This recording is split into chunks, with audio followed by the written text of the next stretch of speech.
BJP प्रवक्ता Sambit Patra rail मंत्री पीयूष गोयल का इंटरव्यू कर रहे हैं। उनसे मजदूरों और रेलवे से जुड़े हुए सवाल कर रहे हैं। संबित के सवाल पर क्या है पीयूष गोयल के जवाब, आइए आपको दिखाते हैं इंटरव्यू।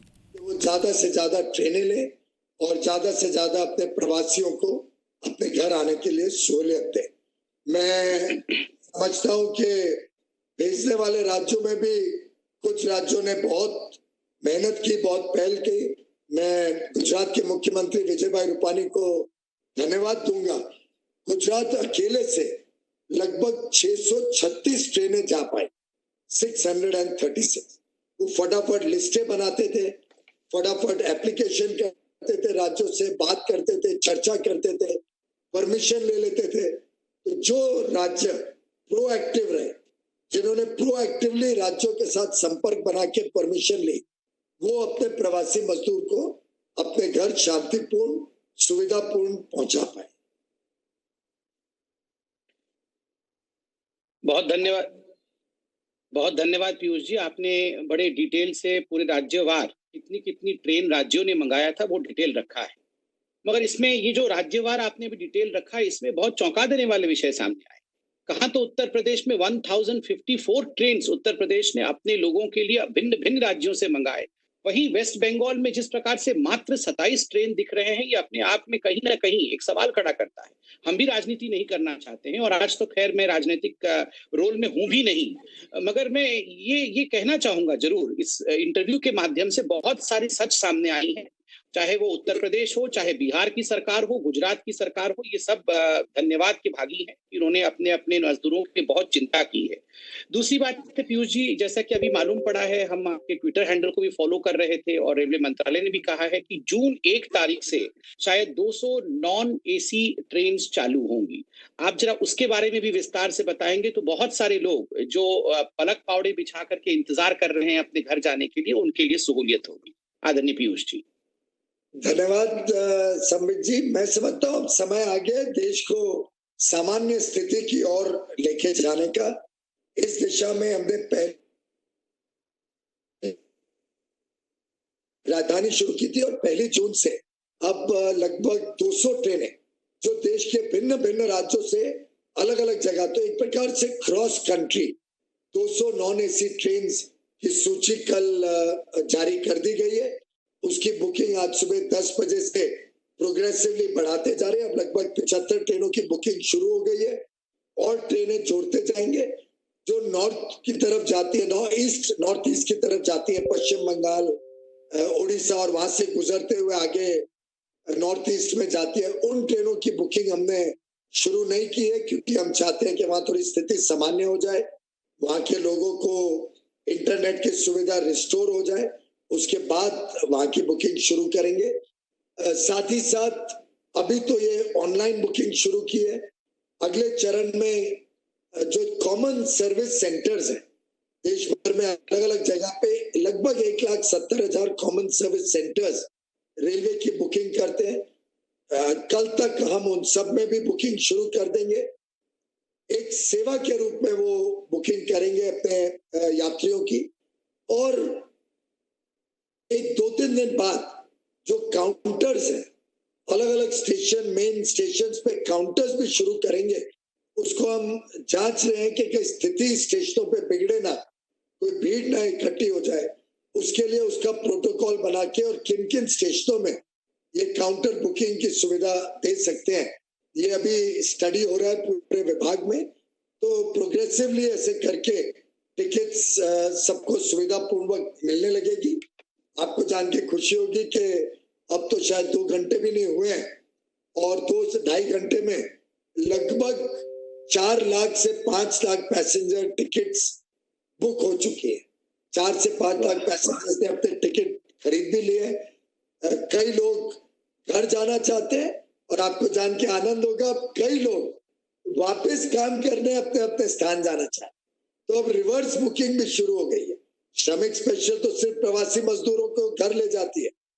इन ट्रेनों के माध्यम से मेरा आप फेसबुक के माध्यम से देश भर में और मीडिया के मित्रों के माध्यम से देश भर में ये बात जाए कि अब ट्रेनें वापस की भी बुकिंग शुरू हो गई है। तो उत्तर प्रदेश, बिहार, उड़ीसा, दिल्ली, सभी जगह से जो लोग अपने अपने काम के स्थान पे जाना चाहें, वो रेगुलर ट्रेन में बुकिंग करके अपने काम पे फिर लौट सकते हैं। आर्थिक गतिविधियां फिर से शुरू हो जाएंगी और आगे चल के कुछ ही दिनों में हम और ट्रेन शेड्यूल जल्द से जल्द अनाउंस करते रहेंगे और ट्रेन की सुविधा बढ़ाते रहेंगे। साथ ही साथ रेलवे स्टेशन पे सब दुकानों को भी अनुमति दे दी है शुरू करने के लिए। रेस्टोरेंट नहीं शुरू होंगे, वहां पे टेक अवे अलाउड होगा हेल्थ प्रोटोकॉल के हिसाब से, लेकिन बाकी सभी दुकानें शुरू करने का आदेश दे दिया गया।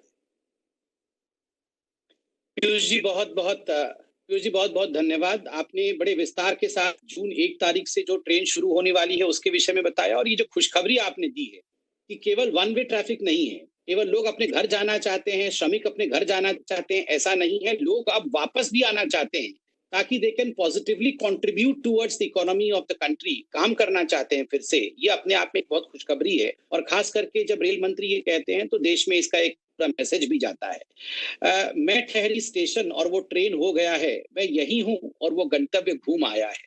जो लोग घर नहीं जा पाए होंगे उनको ऐसे ही लग रहा होगा कि मैं नहीं गया मगर मेरा साथी घूम के आ गया है, कहीं ना कहीं मिट्टी की खुशबू लेके आएगा। पीयूष जी, आपने ट्रेन के बारे में कहा, एक छोटा सा विषय इसमें यह है कि कई लोग सवाल पूछ रहे हैं कि हमने पहले से टिकट बनाया हुआ था, उसका रिफंड कैसे आएगा। जो मुझे जानकारी मिली है, जिन लोगों ने ऑनलाइन टिकट किया था शायद वो रिफंड आ गया है, मगर काउंटर से जिन लोगों ने टिकट बनाया था उनका रिफंड कब और कैसे होगा, अगर आप इस पे कुछ बताएं तो बहुत गरीब लोगों की मदद होगी। जरूर संबित जी, हमारे काउंटर्स हमें बंद करने पड़े थे लॉकडाउन की स्थिति में।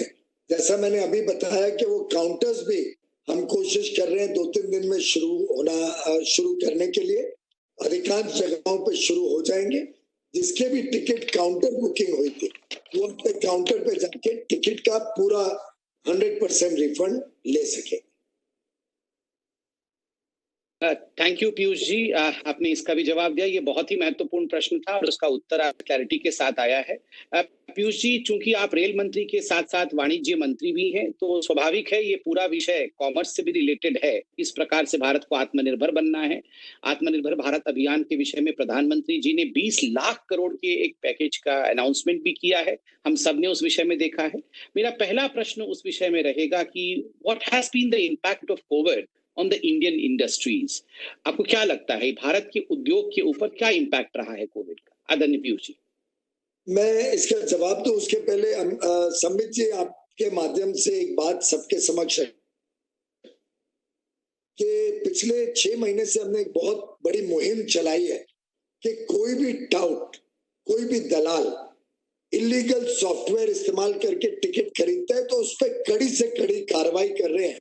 और कोई भी अगर ब्लैक मार्केट करता है, टिकट ब्लॉक में बुक करके या फेक आईडी यूज करके अगर टिकट बुक करता है, उसके ऊपर तो कार्रवाई होती है, पर जो पैसेंजर है उसके ऊपर भी कार्रवाई होती है। पैसेंजर का भी टिकट कैंसिल हो जाता है, कार्रवाई होती है। तो मेरा हाथ जोड़ के सबसे विनम्र अनुरोध है कि कोई भी टाउट, कोई भी दलाल आपके पास आए कि हम आपका टिकट कंफर्म करा देंगे या हम आपको टिकट कंफर्म बुक करके दे देंगे, या कोई और नाम से टिकट लेके आपको बेचने की कोशिश करे, या आपको कहे कि आप मेरे पास आओ तो मैं अपना सॉफ्टवेयर इस्तेमाल करके धनाधन आपके टिकट बुक कर दूंगा, तो मेहरबानी और मुझे एक्स्ट्रा पैसे दीजिए। तो आपसे इस झांसे में ना आए। हमारी बहुत कड़ी निगरानी चल रही है।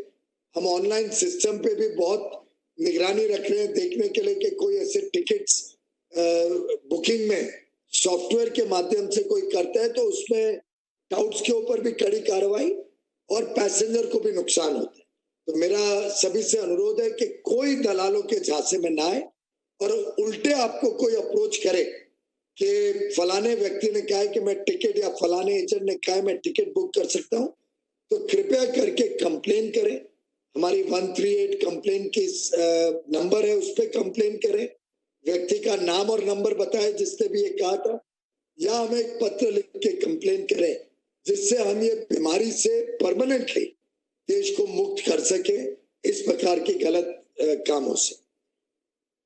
आपने पूछा संबित जी के देश की जो उद्योग जगत है, देश की जो आर्थिक व्यवस्था है, स्वाभाविक रूप से एक ये जो 2 महीने का समय गुजरा है, इसमें कई सारी उद्योग की कंपनियां बंद हुई, उद्योग का काम चल नहीं पाया, फैक्ट्रियां बंद हुई और आर्थिक नुकसान स्वाभाविक रूप से हुआ।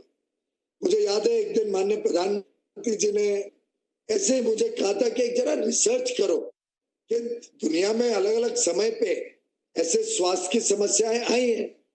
100 साल पहले स्पेनिश फ्लू आया था, कई बार प्लेग आए हैं। इस प्रकार से जब जब स्वास्थ्य की या कोई और अन्य कारण से कोई बहुत बड़ी समस्या विश्व में आई हो, फैमिन आया, ऐसे में अलग अलग देशों ने किस प्रकार से रिस्पॉन्ड किया और उसका परिणाम क्या था, तो आपको जान के हैरानी होगी कि इसमें से जो ध्यान में आया कि जिन देशों ने लोगों के जीवन को संभाला, लोगों के जीवन को संभालने में अपना पूरा फोकस रखा, थोड़ी अर्थव्यवस्था पे नुकसान को सहन किया, वो जल्द पटरी पे वापस आए, उनकी अर्थव्यवस्था फिर से तेज गति से आगे बढ़ी, जो नुकसान हुआ उसको भी मेकअप कर पाई और आगे चल के एक प्रकार से प्रोस्पेरिटी की तरफ सफलतापूर्वक चल पाए। जिन देशों ने अपनी अर्थव्यवस्था की ही चिंता की, वो दोनों तरफ से मार खा गए, जाने भी गंवाई और अर्थव्यवस्था ऐसे समय में संभालने से कोई बहुत ज्यादा उन्होंने अपने देश की प्रगति बढ़ा ली हो, ऐसा नहीं हुआ। और मैं समझता हूं कि ये स्वाभाविक रूप से एक बड़ा समस्या का पीरियड रहा है, लेकिन माननीय प्रधानमंत्री जी ने जो देश को आह्वान किया है आत्मनिर्भर भारत का, जिस प्रकार से वित्त मंत्री माननीय निर्मला सीतारमन जी ने 20 लाख करोड़ का माननीय प्रधानमंत्री जी के घोषणा किए हुए पैकेज की जानकारियां और उससे जुड़े हुए परिवर्तन, उससे जुड़े हुए ट्रांसफॉर्मेशनल स्टेप्स देश के समक्ष रखे हैं, ये इस देश को और मजबूत बनाएंगे। देश के छोटे बड़े उद्योग जल्दी से इस समय से निकल के आगे ग्रो करेंगे, गुणवत्तापूर्वक अच्छा सामान देश में बने, बड़े पैमाने पे बने, देश की जरूरतों को पूरा करे, जो सरप्लस प्रोडक्शन है उसका निर्यात करके एक्सपोर्ट करके विश्व की जरूरतों को पूरा करे और देश आत्मनिर्भर बने, स्वावलंबी बने, देश एक प्रकार से एक विश्व शक्ति बने। ये जो कल्पना माननीय प्रधानमंत्री जी ने रखी है, इसमें मुझे पूरा विश्वास है। देश के हमारे छोटे बड़े सब उद्योग, सभी हमारे खुदरा व्यापार के जुड़े हुए भाई बहन, हमारे लघु उद्योग, हमारे जो आर्टिसंस हैं, हैंडीक्राफ्ट्स और केवीआईसी खादी और विलेज इंडस्ट्रीज के साथ जुड़े हुए लोग हैं, हम सब मिलके जब इसको दिल में अपने सहन में बिठा लें, तो मुझे देश के 130 करोड़ की जनता और हमारे उद्यमी, हमारे उद्योजक, हमारे व्यापारी, सरकार, राज्य सरकारें सब मिलके इस भारत को बहुत तेजी से इस तकलीफ से भी निकाल पाएगी और तेजी से हम आगे प्रगति की ओर बढ़े।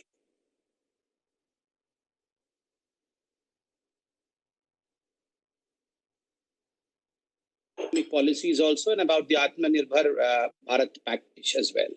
पीयूष जी, 2-3 बातें जो बहुत महत्वपूर्ण है और मुझे लगता है मुझे दोबारा रिपीट करना चाहिए और एक फर्म वॉइस के साथ रिपीट करना चाहिए ताकि हमारे मजदूर भाई और गरीब खास करके सुन सके। रेल मंत्री पीयूष गोयल जी ने बिल्कुल सावधान रहने के लिए कहा है कि कोई भी मिडिलमैन, कोई भी दलाल, कोई भी टाउट, उससे सावधान रहना है जो आपको ठग करके, आपके पैसे को लूट करके आपको ये झांसा देता है कि वो टिकट बना देगा आपके लिए। बिल्कुल उससे सावधान रहना है और 138 पे कंप्लेंट करके रेलवे को सूचित भी करना है अगर ऐसा कोई व्यक्ति आता है, या लिखित रूप से आप कंप्लेंट करें पैनी निगाह के साथ। ये सरकार बिल्कुल अलग है, ये सरकार न खाएगी न खाने देगी और जो बिचौलिए हैं, बिचौलियों का दिन लद चुका है। ये पहले की सरकार नहीं है जहां मिडिलमैन और बिचौलिए महत्वपूर्ण थे, यहाँ डीबीटी के माध्यम से करोड़ों करोड़ रुपए लोगों के खाते तक पहुंच रहा है। पीयूष जी ने ये कहा है कि सावधान रहना है।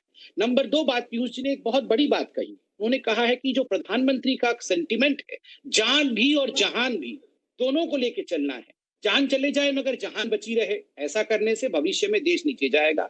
और केवल जान की चिंता करे, जहान की चिंता ना करे, तो ये तो रेलवे फिर से अपने संचालन को कैसे शुरू कर रही है, दुरुस्त कर रही है, लोगों को एक राज्य से दूसरे राज्य कैसे पहुंचाया जा रहा है, ये सारी जानकारी रेल मंत्री पीयूष गोयल देते हुए। No signal, no worry. Presenting Z News app with live TV, latest updates and expert opinion. Available on Google Play and App Store. Download it now.